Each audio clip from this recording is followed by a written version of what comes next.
Hello everyone.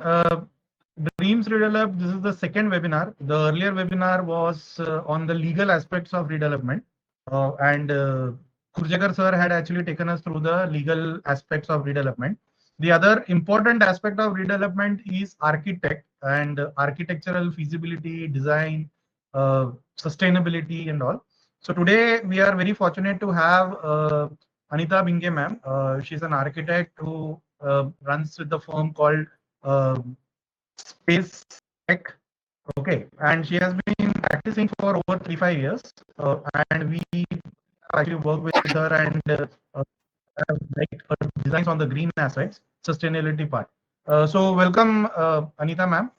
We are very fortunate and thank you to join our webinar. And this webinar is to spread knowledge in terms of what all goes into UDCPR and ability, what is FSI and all those. I think many people have a fair idea, but sometimes a diluted idea about FSI. For example, we have heard a lot of things like आमचं TOD मध्ये आलं म्हणजे आम्हाला 4 FSI. Okay, so all these notions, and I think it is also sometimes gets percolated with the whole WhatsApp university. So we would want to have clarity on that. So welcome, ma'am. The way we are going to plan the session is that I will be asking questions about few of the aspects of architectural aspect of redevelopment, and Anita ma'am, using her experience and expertise, will try to explain the question and answer it for everyone's purpose. Okay, so the first thing, ma'am, one is what is FSI, and in Pune, when we are talking about redevelopment, what are the various zones we have, and what are the FSI that are available for each of the zone. I will also be putting across the tables which is there in the UDCPR when ma'am is speaking, so that we get clarity on the table and exact UDCPR rulings for that. Yeah, hello everybody.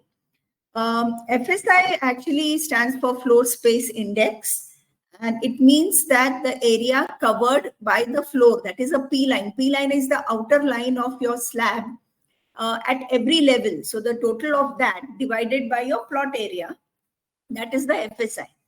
Now, plot area means the plot area after removing the road winding area, or if there is any reservation from the corporation, then after removing that plot area, that is what I'm talking about. So this is the floor space index.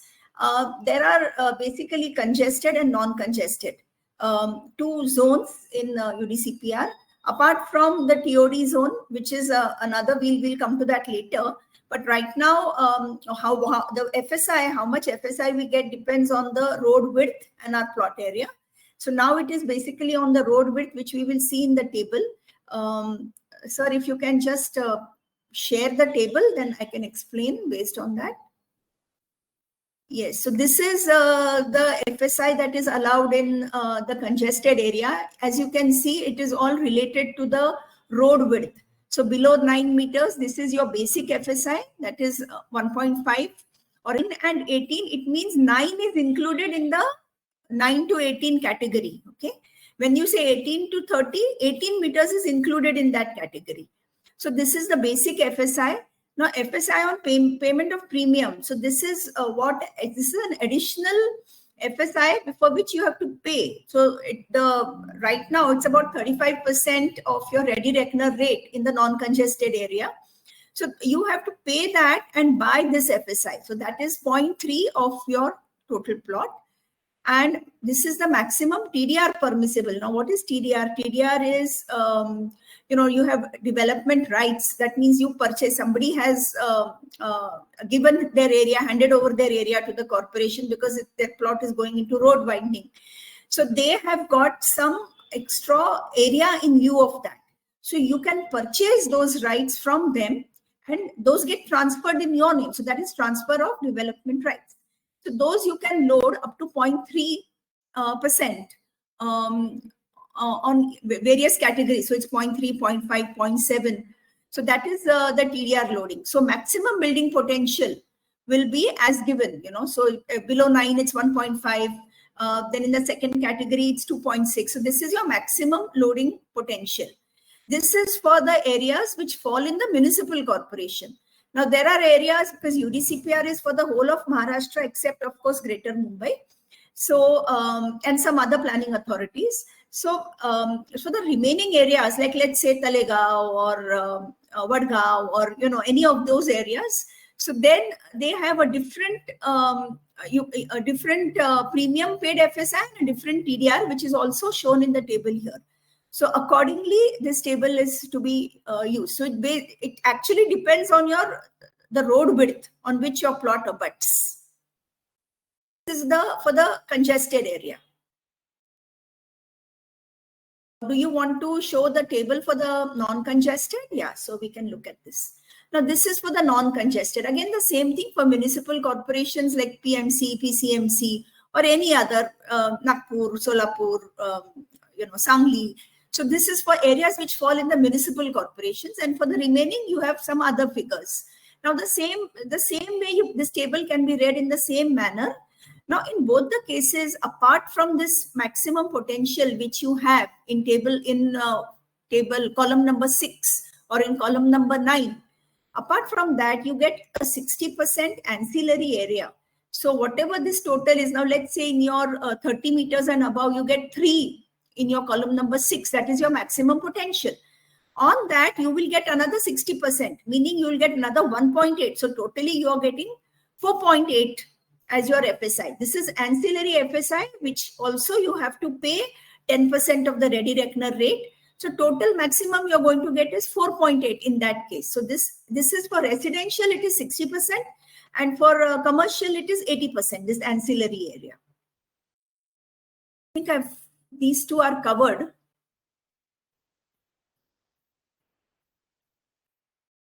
This is the TOD, the FSI in the TOD area. What is TOD zone? TOD, first of all, TOD is transit-oriented development. So this is your metro line. Even the BRTS also will come in the same category. Though, of course, they have still to work out the exact figures for how much FSI and the details for the BRTS corridor. They are still working on it.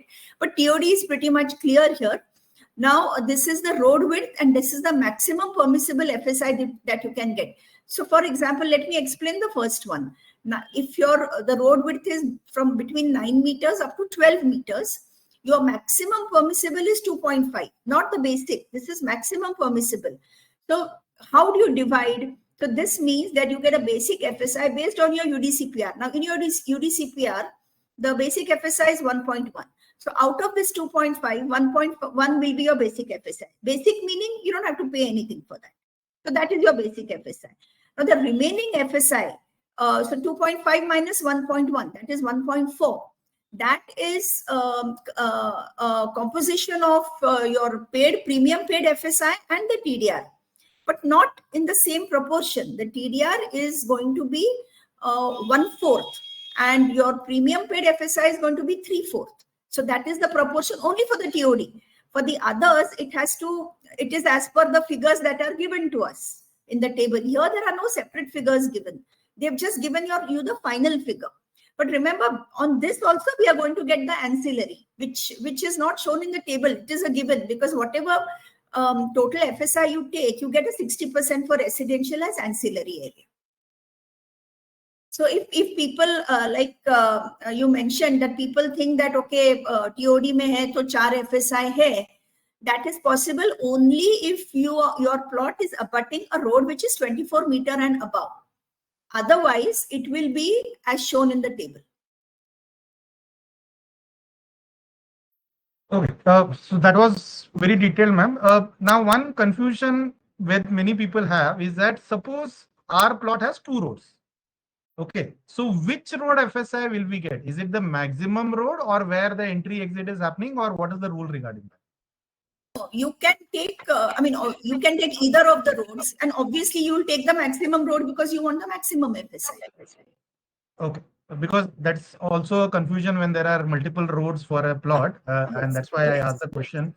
Now, ma'am, a very pet question for us, especially when we are doing redevelopment in Kothurud, Bane Round, or Prabhat Road for that matter, where there is a main road which is going on, and the plot happens to be in a lane, and there is a dead end to that lane. Okay. So I think the definition mentioned in UDCPR is cul-de-sac.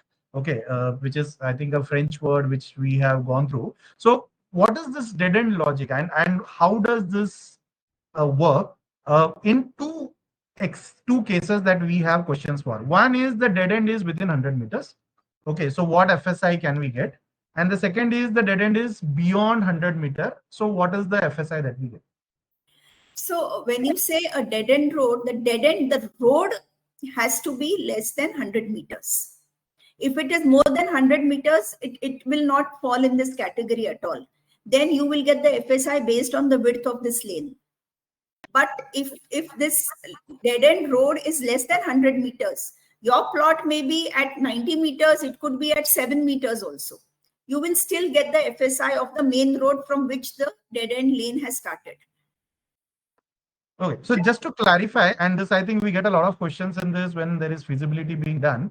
So even if my plot or the plot where we are staying is 7 meter or 10 meter, but my road, which is a dead end, is more than 100 meter, I would not be able to claim the 100 meter logic and the main road FSI. Correct. You're right. Okay. Absolutely right. Now the second question to it is that, okay, I get an FSI of the main. Now another thing which is attached to this, ma'am, is there are various categories of building which goes for redevelopment. Some are very new building in terms of 15 years, 20 years. There are some building which are more than 50 years and all. So there is a mention of an incentive which is available for a 30-year-old and more building. Okay, so can you just throw some light on what are the incentives that are available to 30-year and how they can claim that incentive? First of all, it's a misunderstanding that incentive means you are going to get something over and above the maximum potential FSI that is stated in the table. That is not true. They have started giving this, I understand, only in the Thane region, but not anywhere else. You know, we are trying to fight that if you're giving it in that region, why don't you give it to us? But that's not happening here, at least not as yet. So your maximum potential remains the same. This only means that you're going to get 30% more unpaid FSI. So your basic FSI is 1.1 plus 30% means not a flat 30%, 30% of your existing built up area of your, let's say you have a society and you have 100 square meters built up area built on it. So you will get 30% of that. So 30 you will get additional to the 1.1 FSI without paying. So that means you have to buy that much less FSI, that much less TDR and that much less premium paid FSI. This does not mean that you're going to get over and above what you have. Your maximum potential remains maximum. That is a cap. So that is one advantage you get when you're redeveloping buildings which are either older than 30 years, or there's another caveat to that. It says that if it's a dilapidated, meaning if a structural engineer audits it and gives you an audit report saying that this building is unsafe or it's dangerous, then even if it's not 30 years old, you can avail of the same benefits as you would get for a 30-year-old building. So that has one is about this FSI. Now this FSI is not just 30%. It could be also 15 square meters per tenement.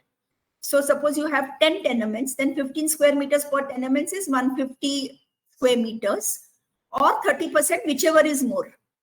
So that much FSI you're going to get without having to pay anything. Again, I'm repeating, it is not over and above your potential. Okay, so the incentive is basically when the redevelopment happens, the developer will get a concession on the FSI cost and not that he will get more to build. Okay, so that is the right interpretation. Okay, thank you. And you get margins also. Another advantage is in the side margins. If you're doing a redevelopment of an old or dilapidated building, then you can go up to 45 meters, keeping only 6 meters margin, side margin. Otherwise, it would have been 45 divided by 5. That would have been, which is 9 meters. So up to 45 meters, you can go to 6 meter margin. That is another. Yeah. So basically, we will get a bigger floor plate when we are constructing the 30-year-old building.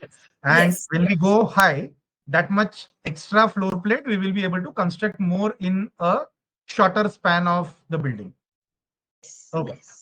Ma'am, in this lot of mention, and I think there are a lot of buildings which are now going for this whole green concept. Okay. So one is we will come to the concept, but when we are talking about FSI, if I am going for a green building, how much more FSI do I get because of the green building? That is point number one. And what are the advantages of a green building, and why should a society go for a green building, a society, apartment, or a bungalow? So these are generally a question we get: the green, why do go green?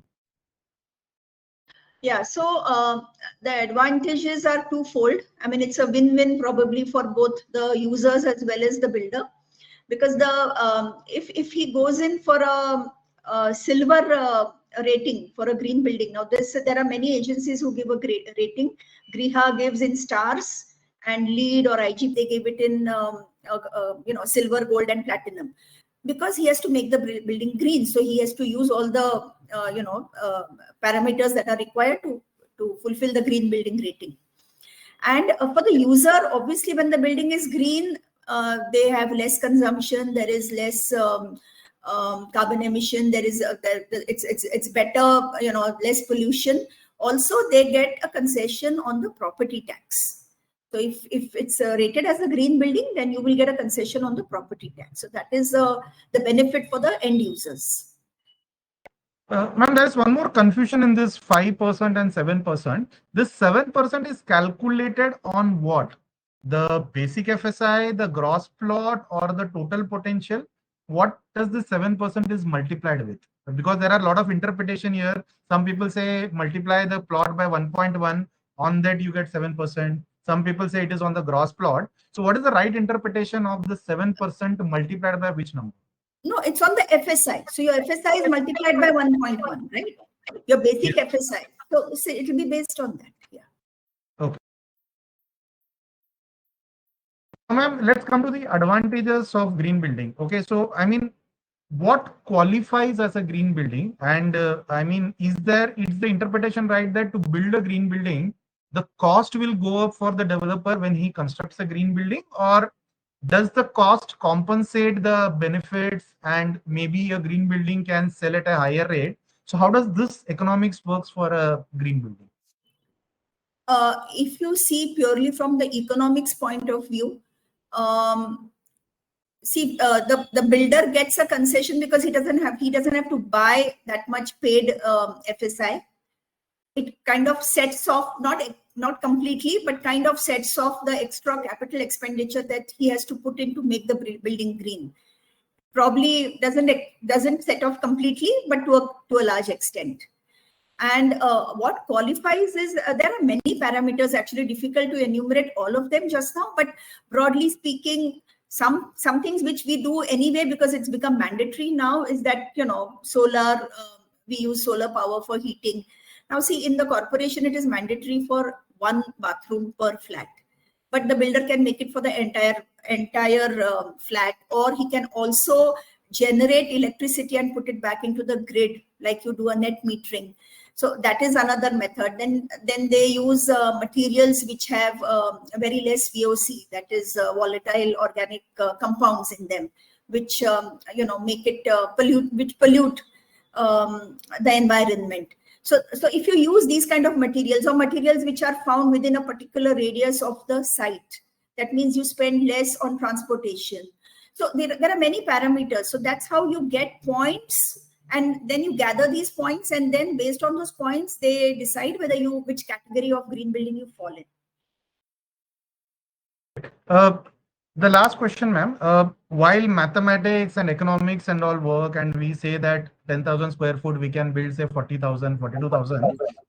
I would want you to enumerate how important is the design parameter in this whole redevelopment, because I think while getting a bigger house, people get happy, but I think when they are staying in that home for the next 30, 40 years, I think the design would always overrule the mathematics for that one moment. So how important is design? And if somebody is to go for redevelopment, what all parameters should they consider in a design which will give them a better home to live, a sustainable home to live in a redevelopment? No, I think design is of paramount importance. That's the most important, because just to give you more area and just so that, you know, the columns and the structural system works well, he might just give you odd shaped rooms, or he might give you balconies which are 2.5 feet wide, which are of no use to you. So design is of paramount importance. So also is parking. Because he might just say that, okay, this you know, so many cars will fit here because each car requires so much area, and I'm giving you a basement of so much area. But that's not true, because you need a driveway sufficient enough for the car to reverse. So, and these days cars are getting only bigger, not smaller. So if you have a 5-meter car, you need at least a 5-meter driveway to reverse that car. So design not only in the flat, but also in the parking, also in the site development. So all these are very important. So I think, because you have a children's play area, but then you have children have to cross some busy car drive or something like that, then it's not safe for the children. So these are little things apart from your flat. These also things are very important when you see the design. So last, just to set the tone for people. So how does space design help people in redevelopment, and what all services do you provide for a society in general, and how they can avail of these services if they want to from your side? Basically, an architect has to see, when an architect is appointed by the society, his or her job is to ensure that redevelopment is feasible, first of all, because the builder, just to grab the job, he might just fudge some numbers and tell you something, and it may not be feasible. So the architect has to study it very objectively and see if the parking fits. Basically, it's parking, see if everybody gets enough space, and also work out the economics, that how much extra area should you expect from the builder. Because the builder can offer you anything, but as lay people, we don't know. People don't know how much to expect. They might expect the moon also, but then obviously when a builder is doing the job, he's doing it to earn some profit. So considering that, whether this is viable, so how much you can expect from him, ask from him, and negotiate with him. So basically, what we do is we make a feasibility report. Not just mathematical, but also a graphical one. So we make a little drawing seeing whether the parking fits, not as per rule, but per flat one car. Because as per rule, you may require fewer cars. But nobody would want to be, move into a new building and without a car park. So we have to ensure that the parking fits. We have to ensure that the flats fit. Because if you're going vertical, then your floor plate has reduced. So we have to see the viability of the entire project, and we have to give that report to the society and then advise them how much more area they should expect from the builder. So that is how they can, suppose they get quotes from 2 to 3 builders, that's how they can select them and then negotiate with them. But not necessarily that the builder who builds is the best, Okay. Thanks a lot, ma'am, for taking time out of your busy schedule. I'm sure redevelopment questions never end. And I think there are more questions which always keep on coming in. And I think every time we also consult a new project, every new project has got a new challenge and new questions which emerge out of it. But I think whatever you have told today, I hope that answers a lot of questions regarding FSI and green FSI in totality. So thanks a lot, ma'am, for taking time out. And we will be making this webinar on the social media very soon. And I hope that generates a lot of interest in people and they learn from what you have told in this whole webinar. So thanks a lot again.